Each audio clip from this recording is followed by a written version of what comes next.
long day.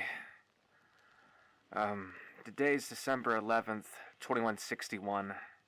I couldn't really leave Shady Sands. You know, Raslo told me to still recover. Legs too sore, back's too sore. I never really walked several days in a week as long as I did, and apparently from what Raslo told me, I must have walked about, 10 miles a day? Close to that? Crazy. Anyway, I guess I've just been recovering from how sore and tired I've been. Still drinking water, still making sure that I could wolf down food and put it down my system.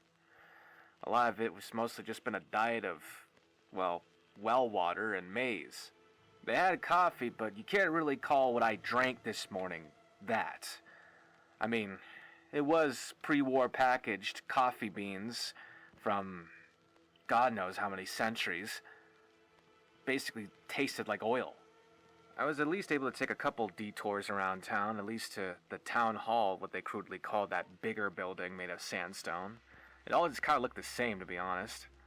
Can't really fault them if all they had was that to begin with for building architecture. Anyway, I walked myself inside and I met the town leader. His name's Aradesh. And I could tell that similar with talks I had even after with Katrina, these people come from a way different walk of life than what I'm even used to from Vault 13. Mentions of Dharma and, well, the obelisk and its symbols. I know every vault around the world had its denizens and people of different cultures from before the big boom happened, but it felt as if I was a foreigner in another country, another continent, like from those documentaries when they talked about immigration. Anyway, I thought we got along fine, me and him. He mostly talked about what the town was like, the agriculture, the ways that they used certain pre-war tools still powered by some fusion cells, like an auger, to drill big holes within the plot of lands. But then, when he brought up the rat scorpions, like I did with Katrina, I tried to dodge that with another topic switch. Except when I did that, he visibly got angry. Like, I saw him almost scowl for a split second. Was he expecting me to do something about that? Even stranger was when I mentioned I came from a vault, and that I was looking for a water chip. He said, "I shall believe you for now, but know you're being watched." I know, obviously, from what I've experienced less than a week out here, that there's some bad people outside, but who would be elaborate enough to lie about being a vault dweller if there's a genuine jumpsuit I'm wearing, a Pip-Boy I have, and on top of that, I almost died of thirst. With my Vault 13 canteen, of all things. I think I still have that fucking bullshit paper that they announced my name in, from when I was picked. Drafted, really, but of course I didn't show how obnoxious and ridiculous it was what he just tried to implicate that I need to be monitored. I instead just shook my head, waved, and said, "Oh, understandable." I think he was able to still have that rapport with me enough to be courteous, to be respectful. I don't know, I've never had people just laugh, smile, have at least decent conversations, and still suspect the worst of me, still be on high alert around me. It happened with the guards at the guardhouse. I thought that was just them doing their job, though. This Aradesh guy, all these people, there's like this loom of paranoia around every corner. I guess it's because of those raiders. Well, surely those raiders and I are worlds apart. I mean, for one, I don't have as much dirt, grime, and I don't smell that bad. Yet.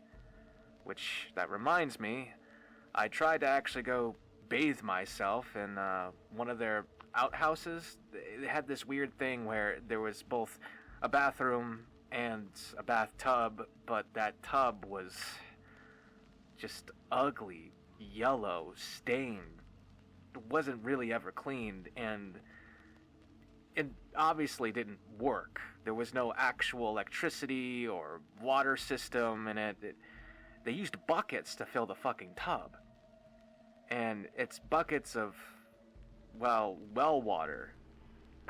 After I got done bathing myself, putting back, well, really the only pair of clothes I got, which is my jumpsuit, I walked outside and I saw the kids play in the cornfields. Kids.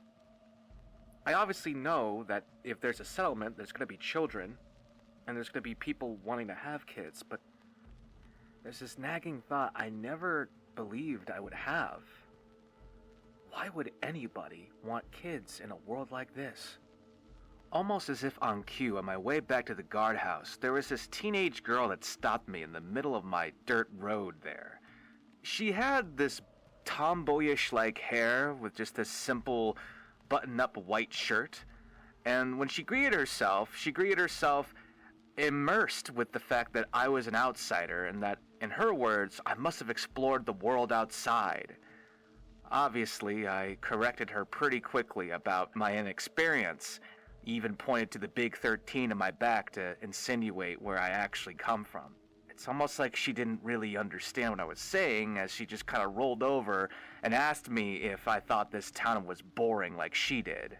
The kind of entertainer, I semi-agreed that maybe a town of sandstone and maze would be a bit of a constant repetition, but I also assured her that if she was afraid of boredom, it could be worse.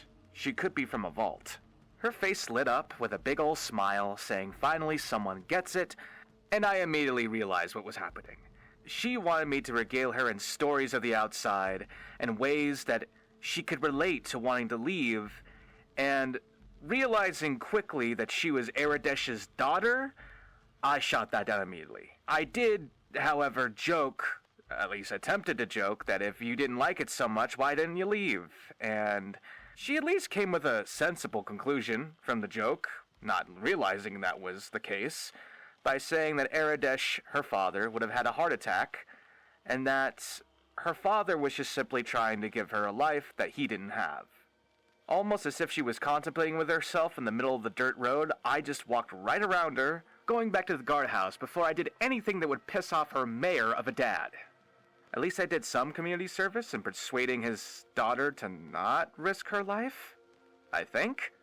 Anyway, because I still have limited memory and limited tapes, I'll try and wrap this tape up fast. I had a lovely talk with Ian, short, stocky, but really built guy, and he talked a little bit about his time in Junktown in a place called The Hub, and how he was a guard for one of the caravans.